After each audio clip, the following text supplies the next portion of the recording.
In today's video, I'm going to teach you how to design a personal portfolio website in Figma. This tutorial is just part 1, but by the end of it, you'll have a solid foundation to build upon. So let's dive in and get started with this exciting design journey. First, open your web browser and head over to the Figma website. Figma is a collaborative interface design tool that's perfect for creating sleek and modern design projects. If you don't have an account yet, you'll have to sign up.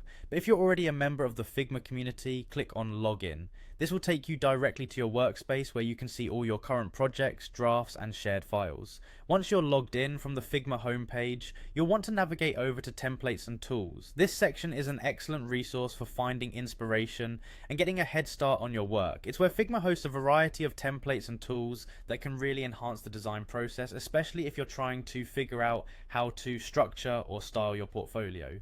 Inside the Templates and Tools section, you'll need to type Portfolio Design into the search bar. This search helps you filter through community resources and find portfolio design templates specifically. These templates can serve as a fantastic starting point, and they often have preset elements that you can customize according to your personal style and project needs. Once you've searched for portfolio designs, scroll through the options and select a design file that appeals to you. When choosing, think about what represents your personal aesthetic and what will best showcase your work. There are many different styles available, from minimalist to more colourful and dynamic, so take your time to find one that feels just right. When you've found a design file that you're excited to use, click on Open in Figma.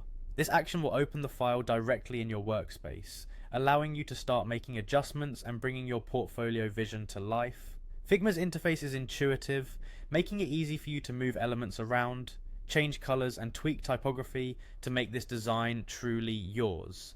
This initial setup is crucial as it sets the foundation of your design project, allowing you to focus on creative aspects and showcasing your work next. So take your time with this part, play around with the tool's features, and don't be afraid to experiment. And with that, you've taken the first steps toward building an impressive personal portfolio website in Figma. Stay tuned for part 2, where we'll dive deeper into customizing and optimizing your design to make it even more unique and eye-catching. Happy designing!